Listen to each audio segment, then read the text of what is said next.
Bom, então, dado esse contexto geral da região metropolitana do centro, eu vou falar agora sobre as leis e os projetos previstos para essa região, né? Pelo menos assim, eu vou apresentar um projeto e aí a gente abre para discussão. Bom, a gente tem como marcos legais, a partir da Constituição Federal, vários instrumentos, né, várias leis que ajudam a gente a repensar a cidade, repensar inclusive os centros urbanos. O Estatuto da Cidade de 2001 ele já está incorporado no Plano Diretor de Vitória, até no anterior, né, que a gente tem. Só que o Estatuto da Cidade ele é um instrumento muito antipático quando a gente pensa naquilo que já está instituído, naquelas velhas políticas, naquelas velhas formas de implantação e negociação de projetos. A questão da propriedade privada também ela é muito discutida, né, o direito à propriedade, né, as questões fundiárias, a gente vai chegar lá.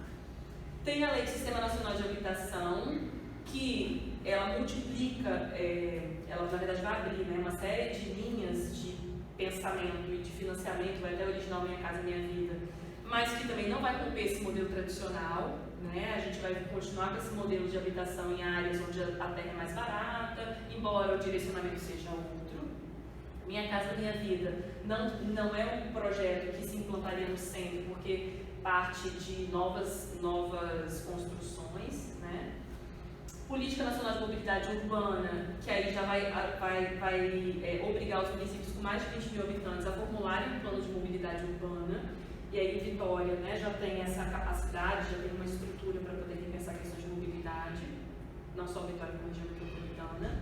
O Estatuto da Metrópole, que a Letícia deve ter vindo aqui, deve ter pensado um pouquinho com vocês, que acabou desdobrando no Plano de Desenvolvimento Integrado da Grande Vitória. E o Plano Diretor. O que eu queria destacar aqui é que esses dois planejamentos, eles acontecem, são aprovados, na verdade, quase que simultaneamente. E isso, a meu ver, é positivo, porque é onde você consegue ter uma negociação entre as diferentes instituições, diferentes órgãos. Então, deveria, né, acontecer dessa forma. Acompanhei brevemente o desenvolvimento do plano integrado, lá no diagnóstico, inicialmente, na época da contratação daquela empresa de Minas, que eu me lembro o nome, a gente trabalhou lá na consultoria, junto com a equipe. E depois, esse estudo, esse levantamento foi utilizado para desenvolver esse plano integrado. O que acontece? Quando a gente fala de planejamento integrado dos municípios, o Estado, na verdade, ele tomou um pouco à frente disso, né? Porque até o momento é ele que cuida das questões metropolitanas. Se você pensar o transporte metropolitano, né, a parte dos sistemas de abastecimento, isso tudo ainda está vinculado ao Estado, mas a ideia é que a região metropolitana, os municípios integrantes, eles têm um pouco mais de autonomia nessas definições e negociações, né, do que vai ser instituído entre eles, né, desse acordo. Mas o que a gente acaba percebendo é que o Plano de Desenvolvimento Urbano Integrado, ele repete muitos temas que são tratados lá no plano do Estado, que tem uma relação muito forte com questões econômicas, com as questões de mobilidade no âmbito metropolitano, e aí, por vezes, essa necessidade de fazer grandes obras e grandes intervenções, elas desconsideram a escala dos espaços onde essas obras são implantadas, né? Então, embora a gente tenha vários mapeamentos, né, mostrando a importância de alguns espaços urbanos no centro, né, a própria Enseada também já está saturada, né, do ponto de vista do trânsito, do tráfego, de Reta da Penha, a solução ainda é rodoviarista, infelizmente. A gente só está com o plano, tem o plano do aquaviário, mas as coisas se viabilizam muito mais rapidamente quando são projetos rodoviaristas, né? E o Plano Diretor de Vitória, que vai detalhar um pouco mais as questões dos instrumentos do Estatuto da Cidade, como que eles podem ser aplicados, que eu vou falar um pouquinho para vocês. O Plano Diretor de Vitória, eu vou falar um pouco sobre como que ele vê o centro, né? Como é que ele está definindo o centro. O centro está numa macrozona urbana, eu não sou da prefeitura, tá, gente? Foi a leitura que eu fiz, talvez Ronaldo me corrija se você falar alguma coisa errada, tá? Me ajuda aí. Então, a leitura que eu fiz bem panorâmica. Eu fiz uma leitura panorâmica, gente, trazendo assim, pontos que eu achava importante destacar, tá? Tem mais um monte de coisa dentro do plano diretor.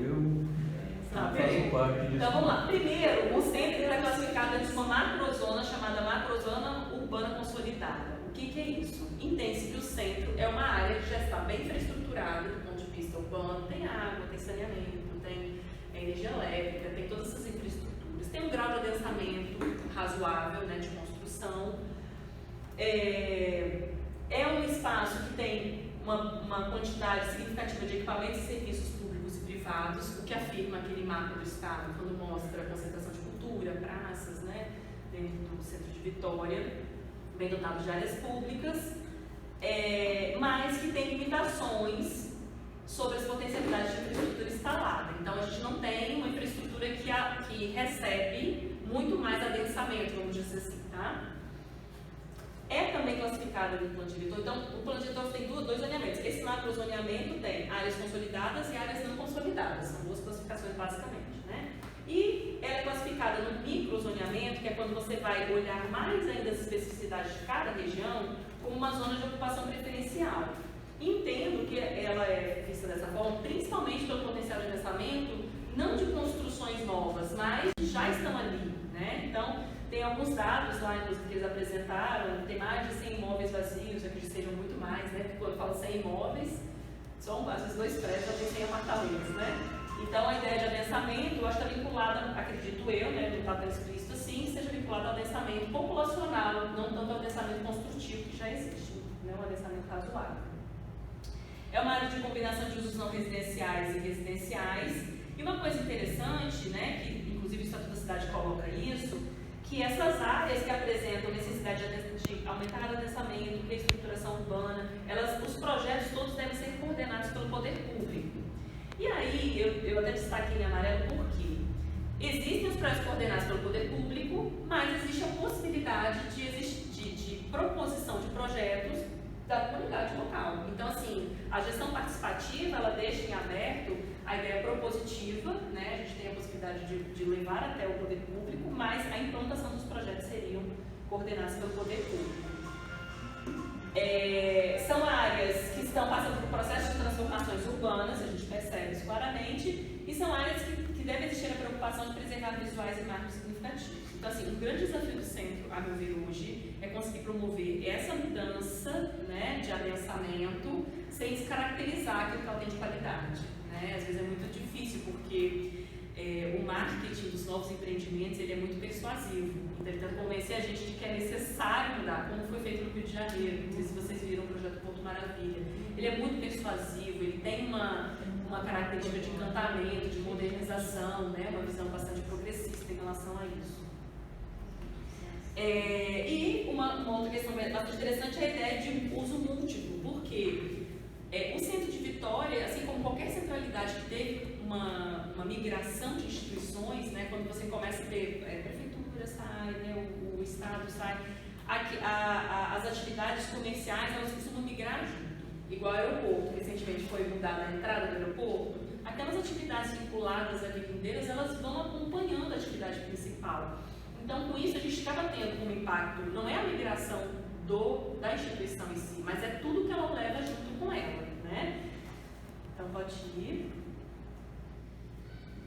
Bom, aí eu destaquei aqui alguns instrumentos que podem servir, vão ajudar muito nesse processo de repensar o centro. O parcelamento, ocupação e utilização compulsória dos imóveis. O que é isso? O Estatuto da Cidade fala que o município pode cobrar dos proprietários a ocupação dos imóveis que estão vazios, né? O zoneamento do centro é um zoneamento favorável porque ele vai olhar, vou mostrar um mapa para vocês, pedacinho por pedacinho do centro, quais são as características de ocupação de cada um deles. Essa característica está vinculada ao plano de preservação da paisagem também, que foi incorporada, que é muito positivo. As operações urbanas consorciadas, não sei se vocês já tiveram contato com o projeto do Rio de Janeiro, aquela frente de mar que foi reurbanizada lá da área portuária. São operações de grande porte que geralmente envolvem o poder público, envolvem a iniciativa privada, envolvem as pessoas que, né, fazem parte daquela dinâmica espacial, ela também é permitida aqui. Transferência de potencial construtivo é um instrumento que ajuda a preservar imóveis históricos. O que é isso? Vamos pensar que aqui na Fafi ela está dentro de uma zona que pode construir 20 metros de altura, não é o caso, tá? Vamos pensar que seja isso. Então, o proprietário desse imóvel, ele vai ficar tentado a vender esse imóvel para que ele seja construído num lugar, um prédio mais alto, ele tenha lucro em relação a isso. A transferência de potencial construtivo é o seguinte: se esse imóvel ele é de interesse coletivo, ele vai ser preservado.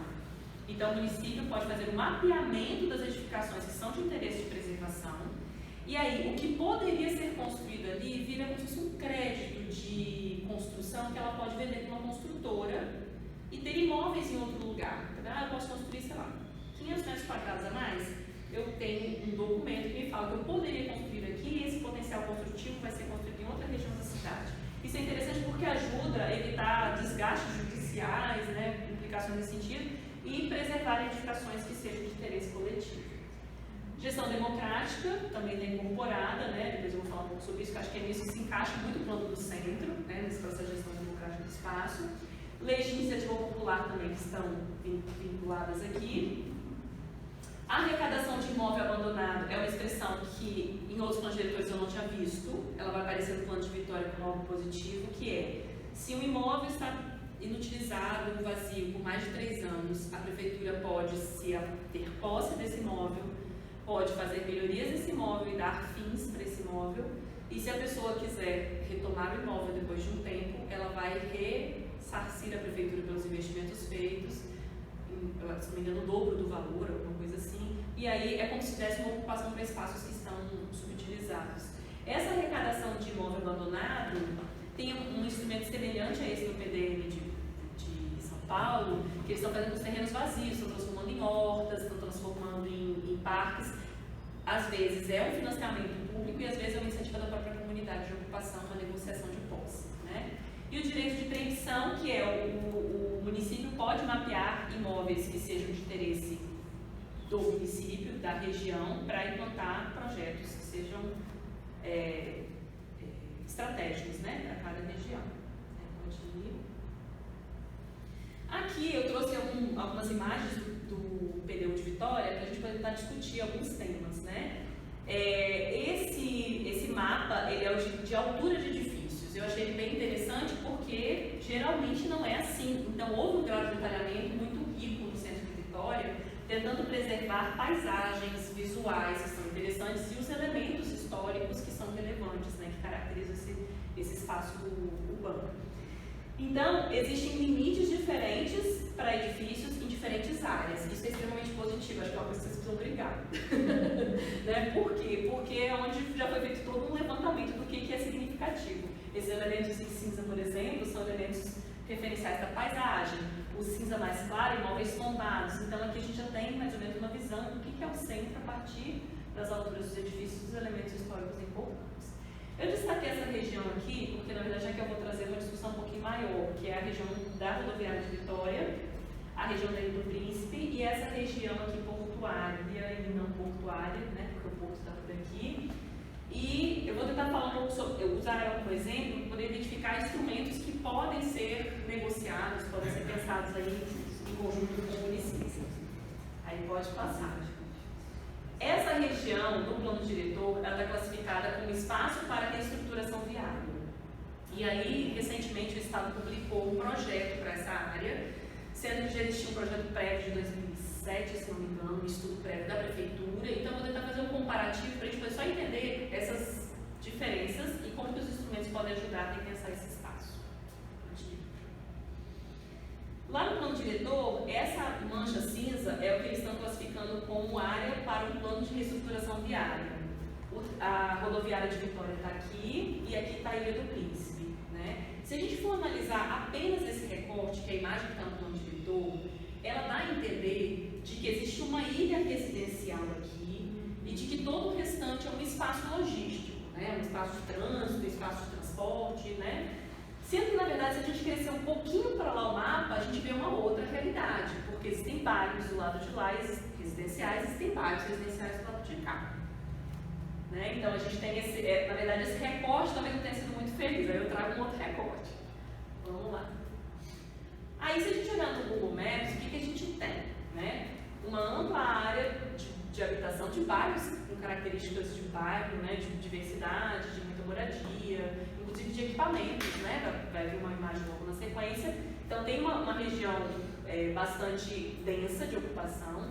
Tem aqui a Ilha do Príncipe, que é uma região bastante densa de ocupação. E esse espaço, que em grande parte foi um aterro, né? que vem para esses grandes projetos conectivos. Então, isso já vem nessa ideia de modernização muito parecida com o que acontece lá na Enseada com a da Condusa, isso, de implantação de grandes equipamentos, né? E aí o que a gente tem é a Vila Rubim, que é um espaço extremamente rico, denso e diverso, né? Meio que ilhado, né? Por meio dessa separação de vias. A Ilha do Príncipe, um bairro totalmente desconectado dessa dinâmica com outros bairros, embora... Aí pode passar. Mais um. Tá.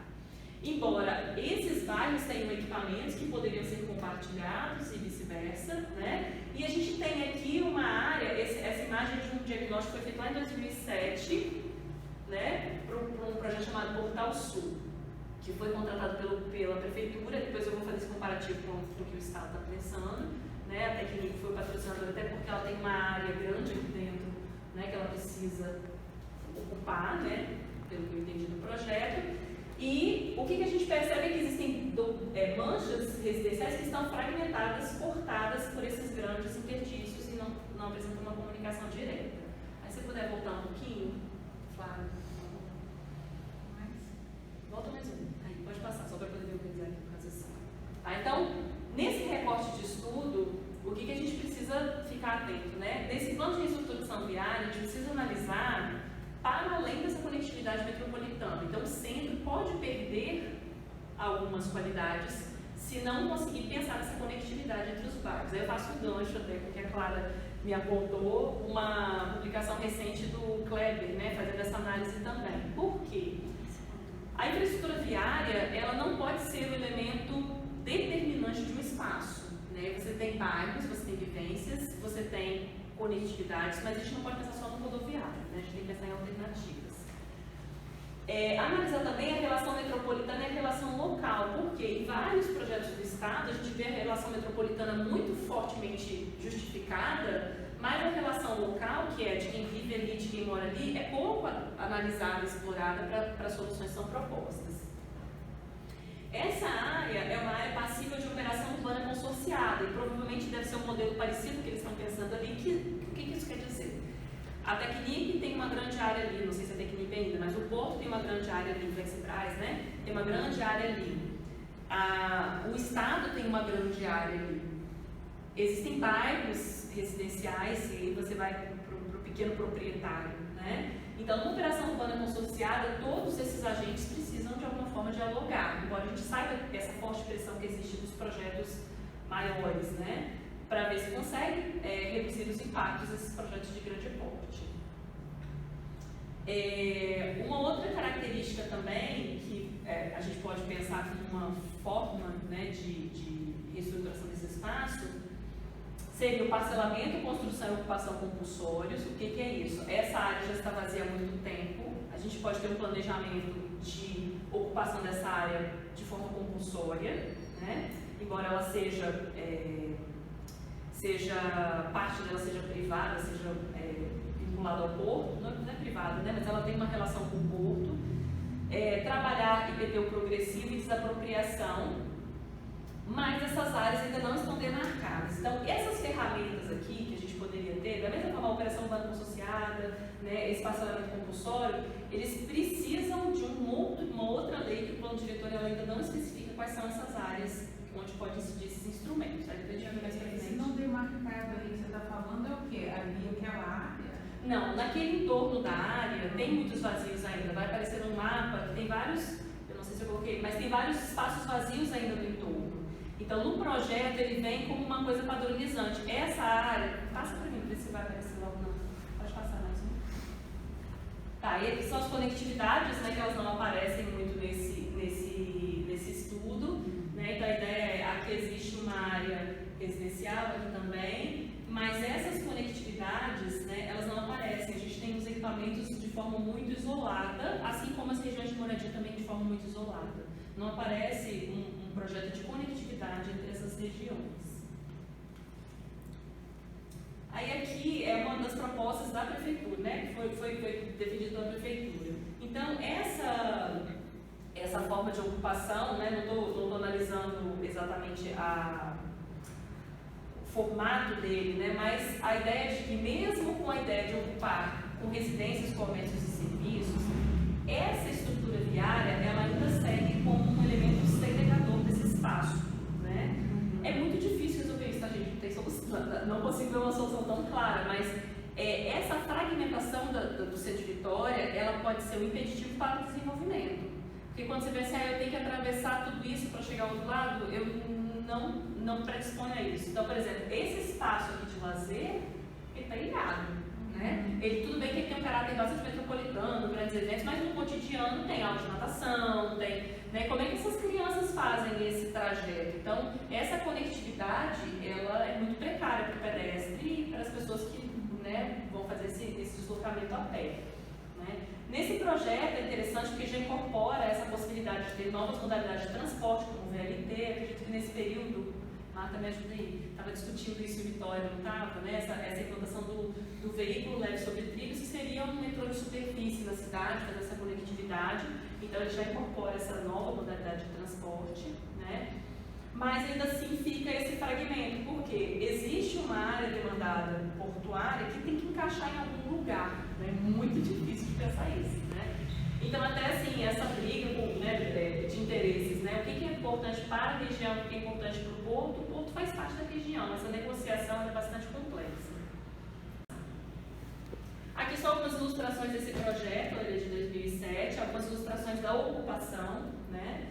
Então, uma coisa que não aparece muito é a conectividade entre as coisas, né? Então, a gente tem a conectividade feita pelo sistema viário, mas a gente tem Vila Cupim continua isolada, a rodoviária continua isolada, o Tancredão continua isolado e o Novo continua isolado. Esse isolamento, ele se dá principalmente pela escala do sistema viário, né? Então, a gente vai ver isso para o estado, vai ficar mais rápido, isso pode passar. A gente sabe que ia ter até um viaduto aí para contribuir com a saída do porto, aquele projeto é de 2007, aí a gente veio o projeto de 2019. Esse projeto é um projeto que está rodando na mídia, que é o projeto do Estado, né? E aí o que acontece? Esse projeto do Estado, ele prevê essa reestruturação viária, tudo que está em cinza é via de automóveis, né? O que está em verde são canteiros, áreas que vão ser urbanizadas de alguma maneira, mas que vão ser o entre vias, né? A gente chama até de espaços residuais. Que no projeto do Estado, ele vai, na verdade, estar ocupando essas faixas entre um sentido e outro de trânsito, né? E aí vem a reflexão que eu quero trazer sobre os projetos, né? Esse projeto é um projeto que tem uma característica de operação urbana consociada quando você envolve agente porto, agente Estado, agente município, né? E comunidade local. Os espaços vazios que são gerados, né, os espaços que poderiam conectar, né, que são gerados, eles são espaços entre o sistema viário. Então, um espaço que não é qualificado a ponto da pessoa sair do bairro, descer e ter uma praça na margem da casa dela. Né? Então, a criança não vai descer para poder brincar aqui. Né? Embora o projeto ele tenha essa previsão de ter espaços de lazer. Pode passar mais um vídeo. Então, esse aqui é uma imagem, uma fotografia do projeto sendo divulgado do Estado planejando para a região. Então, tem uma praça aqui, né? Mas não tem esse caráter de integração das comunidades que estão próximas da região. Não, deve ter faixa de pedestre, né? Mas é uma escala que não é a escala de conexão dos bairros com a cidade. Né? Então, é um projeto metropolitano, efetivamente. Essa região aqui é a região da Tecnip, né? Que continua, Tecnip Flexibrários, né? Que continua ali como estacionamento. Então, a gente tem que tentar pensar, né, alternativas para discutir esse tipo de situação. Então, se a gente contar 1, 2, 3, 4, 5, 6 faixas de veículo, é um espaço intransponível, né, se você pensar. E aqui o que a gente tem? Uma chegada importante da cidade, que é o terminal rodoviário, né? E tem a Vila Cupim, né? E pega o gancho de novo com a publicação do Kleber, que foi bastante importante nesse momento, né? Por que não existe uma conexão entre esses equipamentos? Entre Vila Cupim, entre rodoviária, entre Tancredão, entre todos esses equipamentos, ou seja, cada um dentro de um espaço. E criou mais uma ilha, né? Mais uma ilha. Então, assim, até a posição do espaço público. Eles botam um posto de gasolina. Se a gente pensar, se pegar esse espaço e encostar aqui na já qualifica o bairro. Você está saindo praticamente Praticamente 7, considerando que ali vai continuar as mesmas 3 pistas do lado de cá. E essas 5 sentadas do lado de cá, são 8 afunilando tudo em 3 só. Quanto mais via, chegar mais rápido. E a pergunta é qual é o tempo de sinal para pedestre. E aí, uma coisa interessante, assim, que tem várias melhoras, tá? Então, iluminação pública, a parte de acessibilidade, eles vão fazer calçadas acessíveis, ciclovia, a gente pode perceber que essa linha vermelha é uma ciclovia, tem melhorias. Mas a escala é muito desproporcional entre o que é para a cidade e o que é para o transporte logístico. Por quê? Hoje, essa região, o caminhão não trafega 24 horas, e eles estão fazendo isso para que o caminhão trafegue 24 horas. Então, tem uma das justificativas. Então, assim, se a gente imaginar que a infraestrutura viária da cidade ela é utilizada intensamente até as 20 horas, né? Por que não ceder depois das 20, né? Essa lógica de arranjo das atividades seria interessante. Você viu como é que os caminhões são no porto? Tá vendo? É absurdo, cara. Aquele negócio, aquele semáforo fechando para o carro praticamente entrar em contramão com o outro para pegar a ponte seca e voltar para cá. É praticamente um absurdo aquilo ali que acontece. Se isso 24 horas é como capular. E aí uma justificativa desse projeto foi a ampliação do tempo de funcionamento desse tráfego de cargas. Aí agrava o sistema, por quê? Porque no horário comercial tem mais gente trafegando aqui. Então o risco de acidente é maior, o risco de conflitos também é maior. Uma travessia dessa se torna muito mais perigosa a partir do momento que você tem caminhões de carga passando.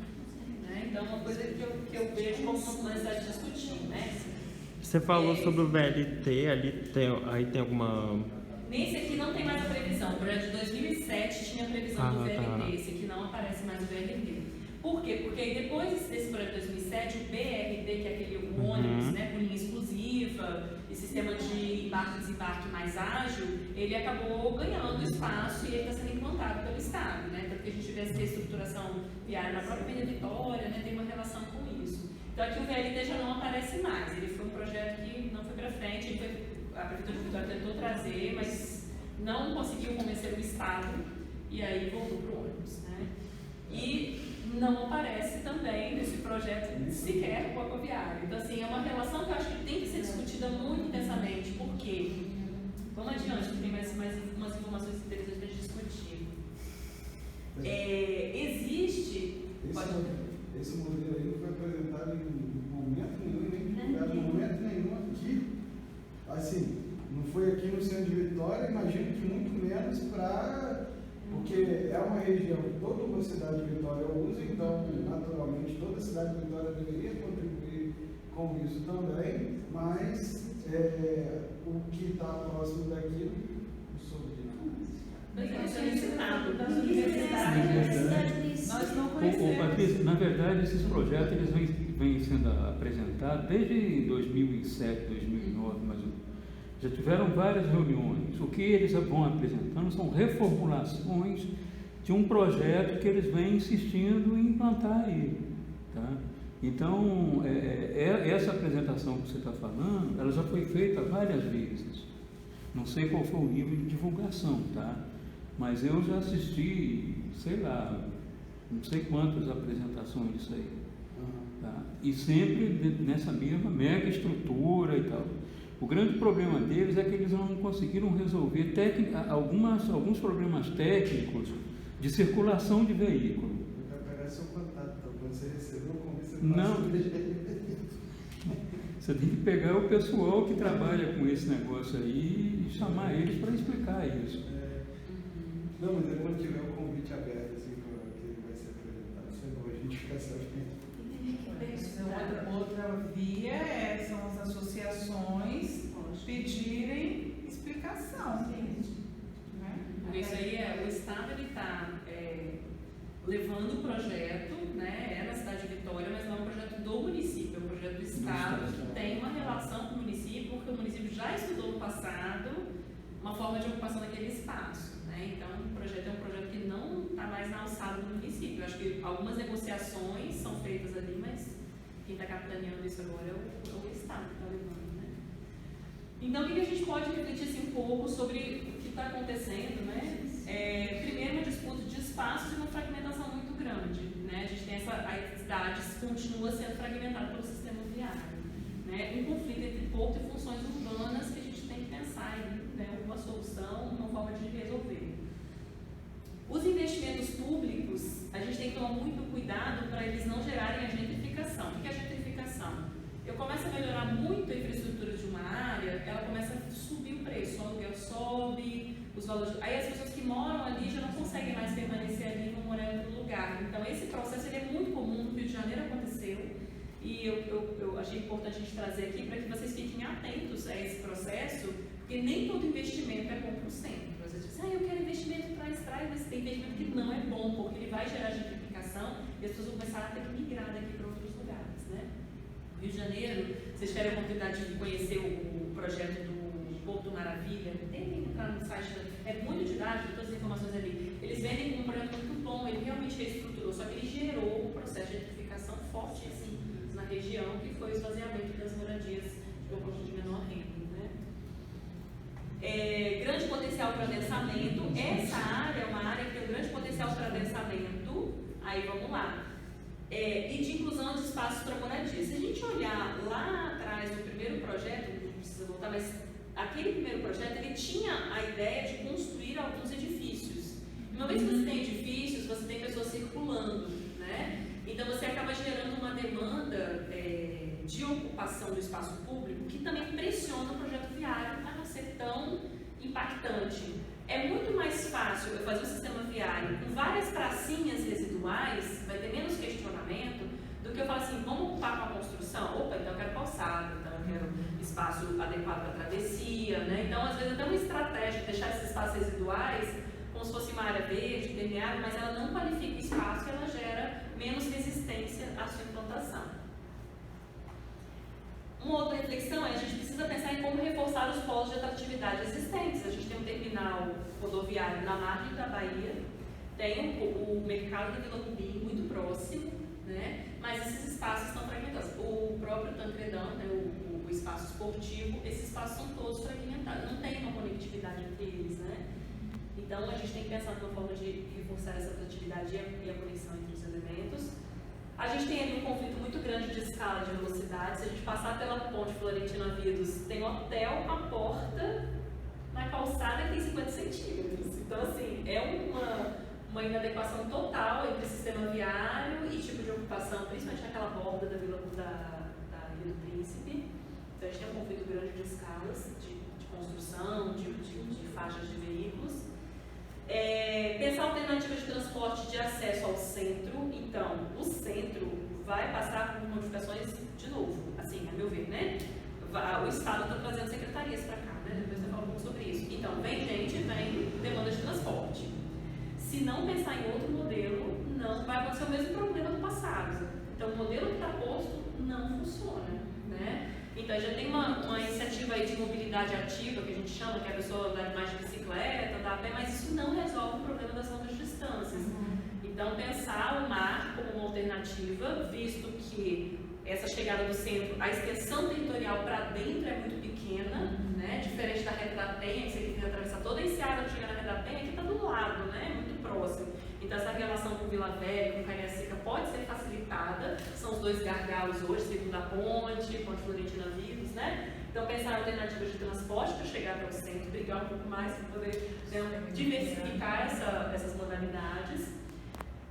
As questões fundiárias são um pouco complicadas, porque a gente tem muitos prédios vazios, terrenos que, ora, tem projeto, não implementa, aquele terreno perto da antiga Mesma, né? A praça ali atrás, que agora é no IFES, eu acho, no IFES, já teve tanto projeto para aquela área, nada acontece, né? Mas uma possível relação é exatamente essa dificuldade de acesso à região, né? Esse trânsito que não traz muitas alternativas.